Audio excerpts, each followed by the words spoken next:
বন্ধুরা, ইরানের কাছে কত ইউরেনিয়াম আছে, তারা কি পারমাণবিক বোম বানাতে পারে? ইরান কি সত্যি পারমাণবিক বোম বানানোর এতটাই কাছাকাছি এসেছে যেটাকে নিয়ে গোটা বিশ্বই চিন্তায় পড়ে গিয়েছে? আসুন আজকে আমরা জানি আসলে কি ঘটনা, যে ইরানে এত মানুষ মারা গেল এবং সিজফায়ারও হয়েছে। আমেরিকা ইসরায়েলের পারমাণবিক যে মিসাইল হামলা আপনারা দেখেছেন, কত মানুষের ক্ষয়ক্ষতি হয়েছে, কত মানুষকে জীবন দিতে হলো, সেগুলো আসলে কেন দেওয়া হলো বা কী কারণে দেওয়া হলো? ইরান কি আসলেই বোমা বানিয়েছে না বানায় নাই, বা কত ইরানের বোমা বানানোর ক্ষমতা আছে, সেগুলো নিয়ে আজকে আমরা জানার জন্য চেষ্টা করব। ইরান কি সত্যি পারমাণবিক বোমার এতটাই কাছাকাছি চলে এসেছে যে গোটা বিশ্ব চিন্তায় পড়েছে? আজ আমরা জানব ইরানের কাছে কত ইউরেনিয়াম আছে এবং তারা কি পারমাণবিক বোম তৈরি করতে সক্ষম না নয়, সেগুলো জানার জন্য চেষ্টা করব। ইরান বহু বছর ধরে পারমাণবিক কর্মসূচি চালাচ্ছে। তাদের দাবি এটা শান্তিপূর্ণ কাজে ব্যবহারের জন্য, কিন্তু বহু দেশ মনে করে এটা আড়ালে পারমাণবিক অস্ত্র তৈরির পরিকল্পনা করা হচ্ছে। কিন্তু আসলে সেটা যদি আপনারা দেখেন এবং ভালোভাবে যদি পরের কথাগুলো শোনেন, তাহলে কিন্তু আসলেই বুঝে যাবেন যে ইসলামিক কান্ট্রির উপর কত মানুষের বা অন্য দেশের হিংসা বা তাদেরকে ধ্বংস করার পরিকল্পনা। পারমাণবিক বোমা তৈরির জন্য লাগে বিশেষ ধরনের ইউরেনিয়াম 235 ইউরেনিয়াম, আর সেটা হতে হবে 90%-এরও বেশি পর্যন্ত সমৃদ্ধ থাকতে হবে। হাইলি এনরিচড ইউরেনিয়াম যেটাকে বলা হয়। একটা সাধারণ বোমা তৈরিতে প্রায় 25 কেজি প্লাস 90% ইউরেনিয়ামের দরকার হয়।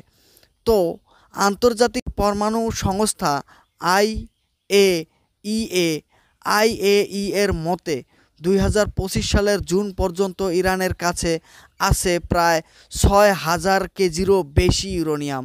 এর মধ্যে প্রায় 120 কেজি 60% পর্যন্ত সমৃদ্ধ আছে, আর এটা খুব সহজেই 90% পর্যন্ত নেওয়া যেতে পারে।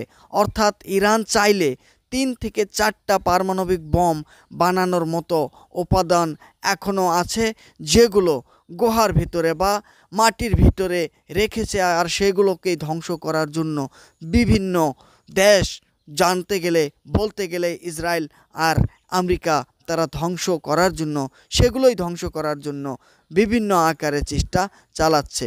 তবে বিশেষজ্ঞরা বলেন ইরান এখনও বোমা বানায়নি, কিন্তু চাইলে কয়েক মাসের মধ্যেই বানাতে পারবে। এই অবস্থাকে বলা হয় ব্রেকআউট ক্যাপাসিটি। আর এই ব্রেকআউট ক্যাপাসিটির ভয়ে ইরানের উপরে হামলা চালানো হচ্ছে, আর যার ফলে ইরানও কিন্তু জবাব দিচ্ছে। যে ইরানের সুপ্রিম নেতা আয়াতুল্লাহ আলী খামেনি আমেরিকার প্রেসিডেন্ট ডোনাল্ড ট্রাম্পকে এবং ইসরায়েলের প্রাইম মিনিস্টার নেতান্যাহু ঈশ্বরের বা গডের বা আল্লাহর শত্রু বলে মন্তব্য করেছিল। তাহলে প্রশ্ন আসে, এইবার ইরান কি পারমাণবিক বোমা বানাতে পারবে? উত্তর হ্যাঁ, যদি তারা সিদ্ধান্ত নেয় তবে নিশ্চয় পারবে। তারা কি বানিয়েছে? এখনও বানায়নি। তো এত যুদ্ধ কেন? এত মানুষের জীবন নেওয়া হচ্ছে কেন? এত জায়গায় বোমা দেওয়া হচ্ছে কেন? তো এক কথায় পরিষ্কার কথা, সেগুলো তারা বানাতে পারে, আর সেই বানাতে পারেই বলেই বা ভাবনাতেই তাদেরকে সেগুলো ধ্বংস করা দরকার। সেই জন্যই এই ধরনের যুদ্ধ চালানো হচ্ছে। কিন্তু তাদের এই সক্ষমতা বিশ্ব রাজনীতিতে বড় এক হুমকি হয়ে দাঁড়িয়েছে। পারমাণবিক অস্ত্র শক্তি নয়, এটা গোটা মানবজাতির জন্য ধ্বংস ডেকে আনতে পারে। বিশ্ব যেন শান্তির পথে চলে, সংহারে নয়। তো বন্ধুরা, আপনারা দেখছেন জ্যাটাই মিডিয়া নেটওয়ার্ক। এই ধরনের আন্তর্জাতিক খবর পেতে চোখ রাখুন আমাদের চ্যানেলে। ভিডিওটি ভালো লাগলে শেয়ার করুন, লাইক দিন, আর সাবস্ক্রাইব করতে ভুলবেন না। Thank you মিথালা।